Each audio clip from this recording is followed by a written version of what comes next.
Let the room become quiet for a moment because I am speaking, and today my voice is not coming gently. You did not come across these words by accident. I brought you here because there is something I will not allow you to carry another day without hearing me speak plainly. Something happened, and you know exactly what it was. You have told no one, and you have worked hard to keep it hidden. But heaven is not a place where anything remains unseen. I saw it, including the part you convinced yourself did not really count. Listen carefully. I am not angry with you. I am angry with the road you began to follow. You are still mine, still chosen, and still close enough for me to call you back before the distance becomes too great. Since that day, something within you has refused to settle. You have continued with ordinary life, smiling and laughing as expected, while beneath it all there has been a weight that refuses to leave. You called it exhaustion and blamed the pressure around you, but it was more than tiredness. That unrest came from me, and I allowed it to remain because I wanted your attention. It was meant to make you stop and look honestly at what was happening. Instead, you filled your days with noise and distractions. You stayed close to people who would never ask the difficult question, and avoided quiet because in the quiet you can hear me. That concerns me more than the choice itself. The choice happened in a moment, but the effort to silence what followed continued for weeks. There was a king who took what did not belong to him, and then arranged his life so carefully that he believed no one would know. He returned to his throne as though nothing had happened. Then I sent Nathan with 4 words that broke through his hiding. You are the man. I did not send him to destroy the king, but to rescue him, because what remains hidden cannot be healed. There was also a man who heard my call and sailed in the opposite direction. He went below deck and slept, but the sleep of someone running for me is never true rest. The storm was not my rejection. It was my pursuit. I would rather disturb the sea than allow him to sail peacefully into a life I never intended for him. That is what this moment is for you. It is the storm, the prophet, and the hand upon your shoulder at once. I am not coming to destroy you, but to stop you. Perhaps the act itself was small, but the direction it represented was not. A road can shift by 1 degree and still appear straight for a long time. It eventually carry you somewhere you never intended to go. I am correcting the direction while the change is still small, and I know why you did it. I know the pressure you carried, what you feared losing, and how tired you became from waiting for me to move.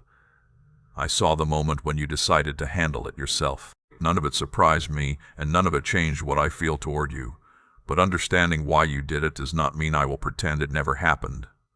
Love that only comforts is not the whole of love. I am speaking firmly because I am near you, not because I have moved away.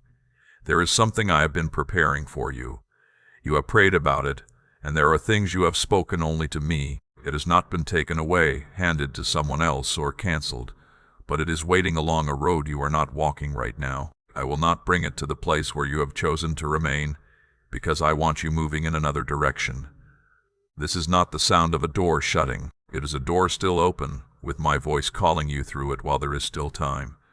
Your heart has already begun to grow harder to reach. Do not push that realization away. If these words are meeting you where you truly live, let your amen be heard. There is more I need to show you, because this did not begin with the thing you eventually did. It began much earlier, in the room inside your mind where you allowed something to settle and become comfortable. Long before you acted, you allowed something to take its place in your thoughts. You recognized that it was not from me, because you have walked with me long enough to know the difference between my voice and something that only sounds like it. Yet you allowed it to remain. Once something is given a seat, eventually it begins asking for the whole house. At first you told yourself you were simply thinking about it, but whatever you repeatedly turn over in your mind is something you gradually learn to agree with. Every action is practiced somewhere unseen before it appears in the visible world. I want my people to guard their hearts, because everything they do flows from there. You heard that warning, recognized it, and then placed it to the side. Think back. There was a moment of hesitation just before you moved forward, something within you quietly saying, wait. You could not explain it, so you decided there was no reason. That pause was me. I did not need to raise my voice, just as I did not speak to Elijah through the wind, earthquake, or fire, but through the quiet voice heard by someone who had become still. You were not still, so you moved past it. Then it happened again. A conversation you knew should have ended continued. A place you knew you should not return to, you returned to. A message you knew you should have left unanswered, you answered. Each time the warning became easier to ignore. That was not me pulling away. It was what happens when a warning is repeatedly neglected. The eye adjusts to darkness until it forgets how bright the light once seemed. What once caused you to stop became something you could brush aside. I am telling you this to bring you back, not to bury you beneath shame.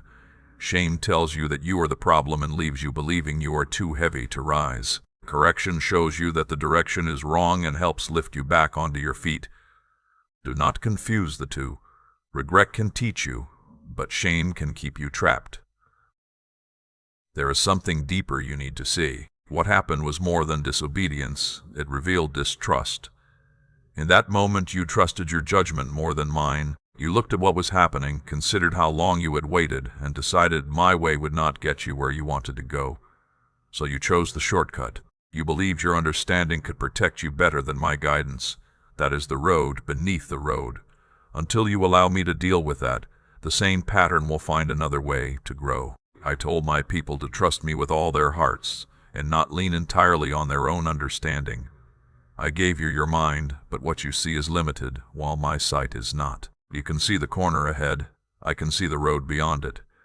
There was a king who received a clear instruction before a battle and followed most of it.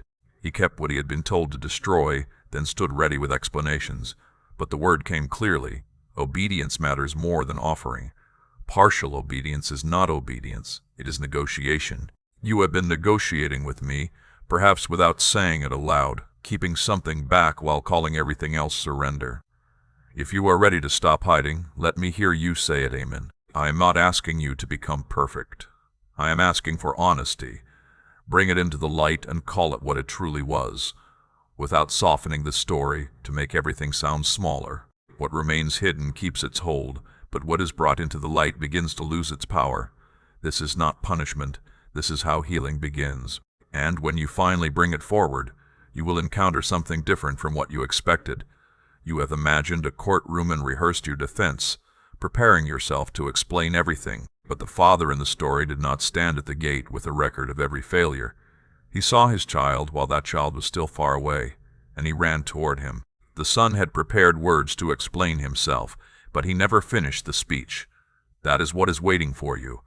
There is mercy here. It is not because you earned your way back or because enough time has passed. It is because of who I am toward you. But mercy that is offered and never received cannot do what it was given to do. Receive it while your heart is still tender and your mind is awake. Delay only makes the same step harder tomorrow. So do not tell yourself these words are for somebody else. You knew they were reaching you. And now that you have turned toward me, there is work to be done. Turning back to me is where it begins, but it is not where it ends. Repentance is more than an emotion. It changes where you choose to live. It means you stop returning to the place where the thing happened and stop keeping close company with what helped lead you there. There is something in your life right now that needs to be released, and you know what I am bringing to your attention. It may be a habit that became a place of comfort, a way of thinking about yourself that you now mistake for truth, or a connection with someone who has never encouraged you toward what is good. You have felt the pull to let this go before, and each time you found another reason to hold on. That hesitation is part of the delay you have been praying against. You have been asking me to open something new, while your hands are still occupied with what you refuse to release. I do not force my provision into a space you have already filled. I will not override the choice you are making. You must decide what remains and what leaves. Until you make that decision, the room remains exactly as it is. My child, I want you to hear me today. By something around you is solved, not because weight for you, something that carries weight for you, like gold placed upon the scales of this calling. Let it become a seed released into deep waters, an offering laid down instead of something you keep holding because fear tells you that you may need it later. What you place into my hands in faith does not simply disappear. It moves ahead of you toward the harvest I am preparing. Letting go has always been difficult, and I have never asked anyone to release something without going before them. There was a widow during famine who had only enough flour for one final meal, and I asked her to give from that first. What seemed like loss became connected to a supply she could never have created for herself. That is what surrender looks like when it is placed in my hands. And when you put something down for me, I am asking you to put it down completely. Halfway release is still a hand reaching backward. There were people I brought out of slavery who spent their journey longing for what they had left behind. They were walking toward freedom, while their hearts remained turned toward the place they had escaped. Do not make the same mistake. Do not release something with your hands and then keep returning to it in your thoughts. I also want you to understand what boundaries really are. A boundary is not me taking something from you. It is a wall placed around something that needs protection. There are conversations you should not enter, rooms you should not return to, and people whose presence in your life needs to become limited, not because they have no worth, but because you already know who you become around them. You ignored that knowledge because saying yes felt easier than saying no. You have also tried to remain steady through sheer force, telling yourself that next time you will simply be stronger. But eventually you become tired or pressured, and willpower is no longer enough. The strength that remains does not come from forcing yourself to try harder. It comes from staying close to me. A branch does not produce fruit by straining against itself.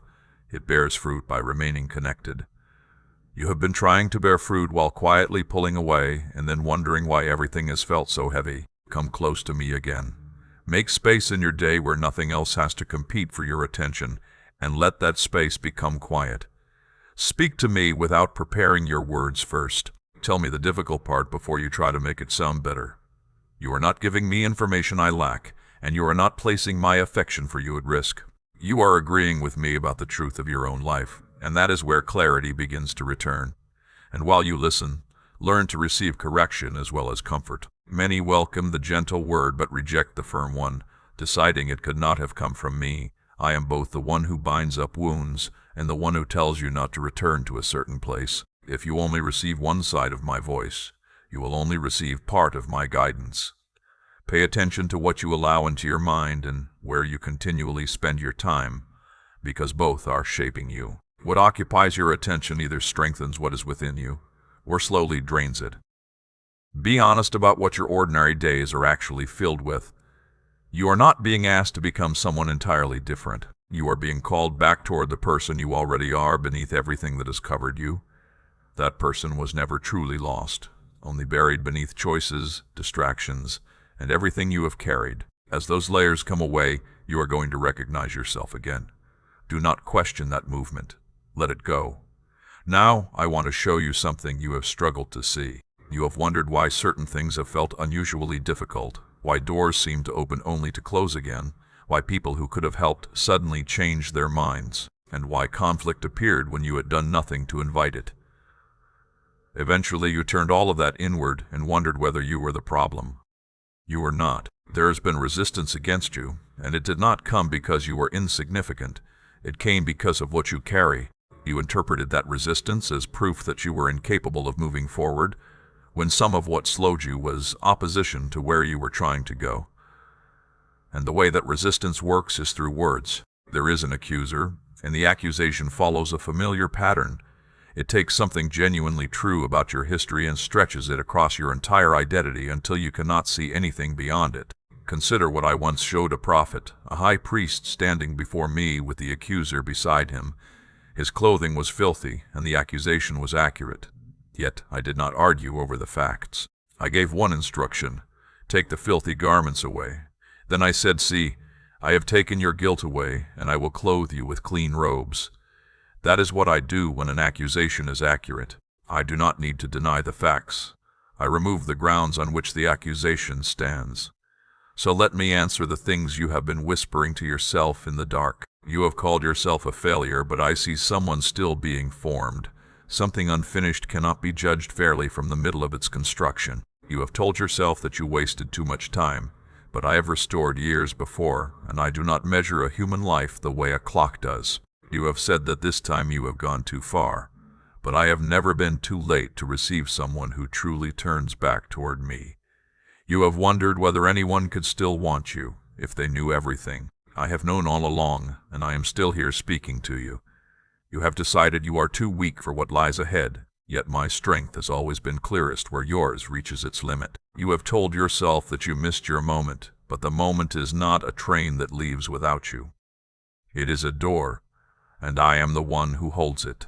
You have thought your finest years were behind you, yet some of the most important things I have done through people began after they believed their useful days were over. You have even said that after what you did, I could never use you again. Remember the man who denied me 3 times beside a fire, and then, only weeks later, stood before thousands feeding my people, while the memory of that night was still fresh within him. Now you must decide which voice you will keep allowing into your heart.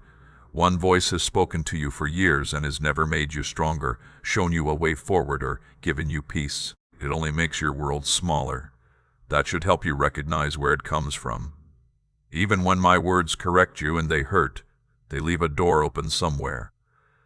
My correction can be firm without attacking your worth. I can tell you that your direction was wrong without telling you that you are worthless. When I correct you, I also point toward a way forward. Accusation simply tells you what you are and leaves you beneath that sentence. So do not turn what happened into the definition of who you are. What you did is an event in your story, but your identity reaches deeper than that moment. You were never meant to become the sum of the decision you regret most. Your worth was never built on your performance. If it were, it would rise and fall with every success and failure. Your worth rests in my choosing, and my choosing does not change because you have been weak. I can speak firmly about the direction of your life while remaining completely steady about your value. There are also ways I protected you that you never stopped to count. Even while you were moving away from me, I never removed my hand from you. There were consequences that never reached you, and collisions you never realized you had escaped. I did not protect you because your direction was acceptable, but because I wanted you to remain standing until you were ready to turn around. That day is here. The distance between us was never created because I walked away from you. You moved to the side, and then you mistook the silence for rejection when it was simply the sound of your own steps carrying you farther from where you could hear me clearly.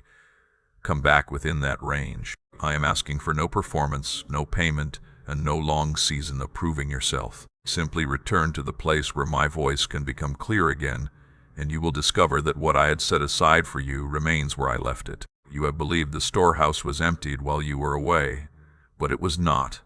What I reserved for you was never handed to someone else, because you took longer than you should have. Now that you have turned back, I am beginning to release what has been held for you. Provision comes first because I know that is where your worry has been living. There is supply moving toward you that will not be entirely traceable to your own effort. It may come through unexpected work, an obligation that disappears, a debt becoming smaller, an expense you prepared for that never arrives, or the unexpected kindness of someone who remembers you at the right moment. I have many doors, and I rarely choose the one you spend all your time watching. I will not give you a number to hold on to, because then you may measure my faithfulness by whether that exact amount appears. What I want you to know is that the pressure tightening around your chest at night will not last forever. The season in which every month feels like a negotiation is going to end. I am also bringing people into your life.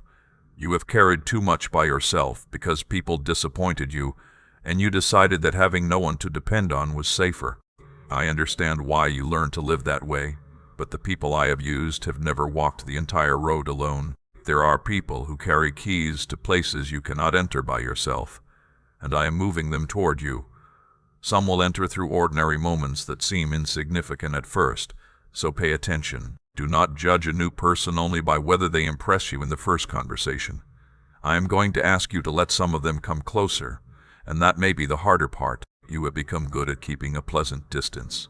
You answer questions without truly answering them, and allow people to care about a carefully maintained version of you. That has to change, because the help I send cannot reach the places you have hidden behind a wall built during a season that is now passing away.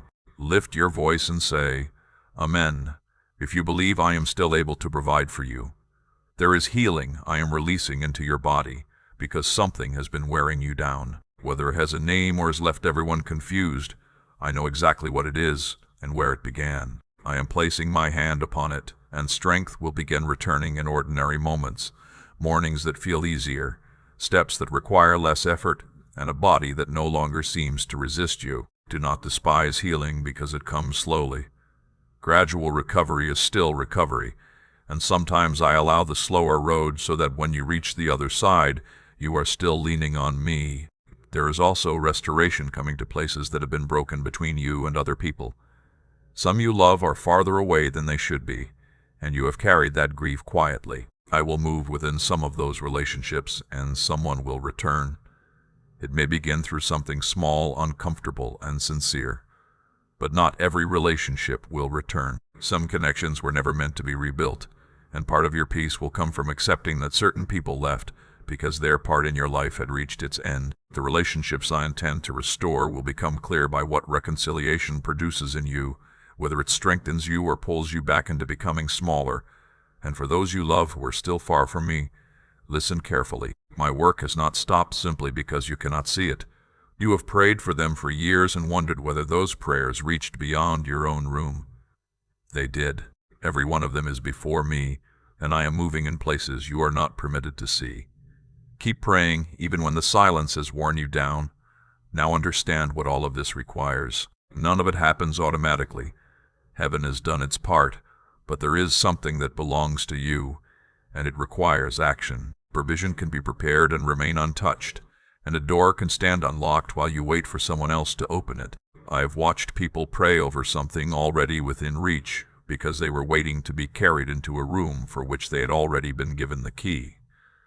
Look at the pattern I have shown you. Abraham was told to leave before he was shown the destination. Moses raised his hand while the sea stood before him.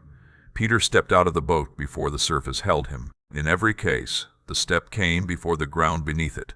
That order has not changed for you.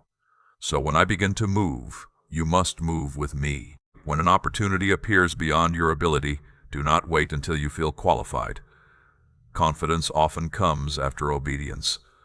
When the conversation you have been avoiding arrives, have it. When you sense me telling you to go, do not keep waiting for another confirmation when I have already spoken.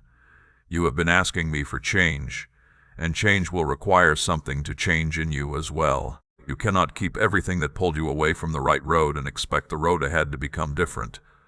But if you are willing to move, I will meet you there. Now let me teach you how to remain where you have returned, because coming back is one thing, and staying is another. Before long, something may appear that resembles what you have just walked away from. It may arrive when you are tired, because tiredness is where many people surrender ground they thought they had secured. When that happens, it does not mean you have failed. It means your choice has reached the place where it becomes real. Remember what it felt like to be out of step with me, and do not sit reasoning with temptation as though you can examine it safely from a distance. The man who fled from trouble in Egypt did not stay behind to explain himself. He left his coat and got out of the room. Sometimes wisdom looks like a conversation, and sometimes it looks like leaving quickly. Learn to recognize the drift while it is still beginning. It often starts with a small shift in attention, a compromise you once would have rejected, or a decision to skip the time you normally spend with me because the day feels too full. Those things seem small, and that is why they can gain ground. A ship is not always brought down by one enormous wave. Sometimes it is lost through a small leak nobody noticed. Pay attention to your thoughts without fear. Notice what enters your mind and deal with it while it is still small. A thought you turn away from early costs little. After months of welcoming it, it may cost you something real. Be honest about your emotions as well. Your feelings are not your enemy. I gave them to you, and they carry information. But they are not dependable guides because they can change far more quickly than the truth does. Anchor yourself in what is true, and let your feelings learn to follow from there.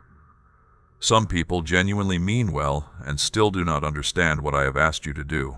Their advice may be sincere and still be wrong for your road. You do not have to give every voice access to your attention. Weigh what you hear against what you already know of me, and let the rest pass without feeling that you must defend yourself. Some people will struggle to understand the changes taking place in you. Those who knew you in your old pattern may experience your change as a judgment. Do not explain yourself endlessly. Your obedience cannot depend on their approval, because the moment it does, your focus begins to weaken. Guard that focus carefully. Distraction takes your hours in small pieces, until one day you wonder where your life went. Not everything demanding your attention deserves it. You are allowed to let something pass without answering it. And when pressure tells you that you must decide immediately, remember that you are allowed to pause. Very little that truly comes from me requires an answer within 10 seconds. If something collapses the moment you take a breath, it may not have been urgency at all. Take the pause. It has protected you more than once. Now I want to speak to you about patience, because this is where you have struggled most. You have wanted the answer now, while I have often taken longer than you thought reasonable, and you interpreted that waiting as absence. But some things cannot be hurried without damaging what they are becoming. What I am forming in you needs depth. You have watched for major moments and overlooked where your life is actually being shaped. It is decided through ordinary choices no one sees. Who you are when the room is empty reveals who you truly are. Trust is built through becoming the same person on the 40th day that you were on the first. That steadiness is what I am forming in you now. That is why I am not rushing you. I am preparing you to carry more, and carrying more requires steadiness rather than temporary enthusiasm. Do not allow what I have spoken to become another memory you eventually forget to live. Return to these words when you cannot see clearly, and remain humble as you grow. There is a particular kind of fall that begins when a person quietly believes they no longer need guidance. Strength becomes fragile when it forgets where it came from. Stay attentive and stay near. The moment you decide you have everything under control by yourself, the drift begins again. There is one more thing you need to understand, and it is why my voice has carried such weight today. This has never been only about you. Other people are connected to your obedience, and there are moments that depend on you being where you need to be when they arrive. When you drift, the delay does not belong only to you. Something is waiting. That is why I have spoken so firmly, not because I am impossible to please, but because your life carries weight. You will also be able to help someone because of what you have learned here. There will be a person who comes to you carrying something they cannot say aloud, convinced they have ruined everything. Because you have stood in that same place, you will know how to speak to them in a way that reaches them. That does not make your mistake good. What happened was still wrong. It means I refuse to waste what happens within the life of someone I love. Do not despise the cost of what you have learned. Understand it deeply enough that you do not have to learn the same lesson twice. Let me tell you what you can expect as you continue walking in this direction. Your thinking will begin to clear. The fog you've been living with came from distance, and as that distance closes, the fog begins to lift. The things that once held power over you will slowly lose their pull. One day you will realize that something passed in front of you and you did not even turn your head. That is what begins to happen when a person is properly connected again. You will recognize my voice more easily, and that is the gift I most want to restore to you. The quiet voice will become clearer, and you will notice the hesitation while it is happening instead of remembering it afterward. If you continue protecting the quiet places in your days, that clarity will keep growing. There will still be difficult seasons. I am not promising you an easy road, because growth does not erase difficulty. It changes what difficulty is able to do to you. The same weight that once brought you to the ground will one day become a weight you can carry while continuing to walk. But you are already different from the person you were when these words first began reaching you. Something has shifted. You felt it earlier, in the place where you were preparing yourself for condemnation, and instead heard me calling you back. Hold on to that when the room becomes quiet again. So this is where I am asking you to come all the way back.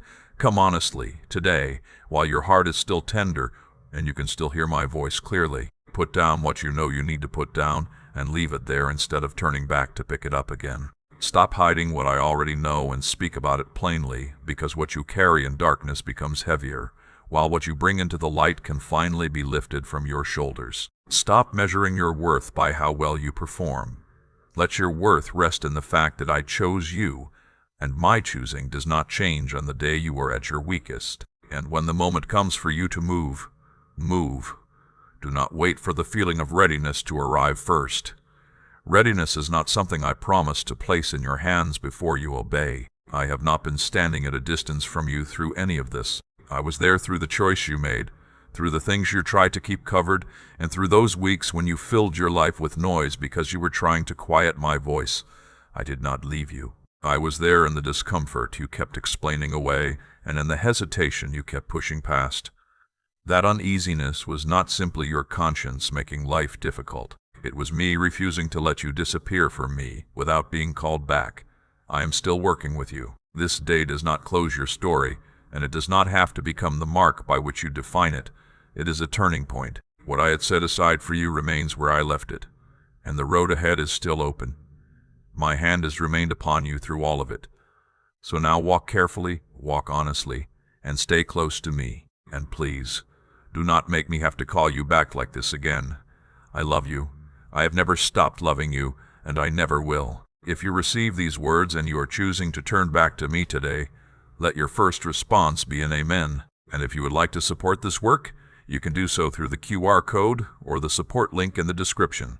God bless you.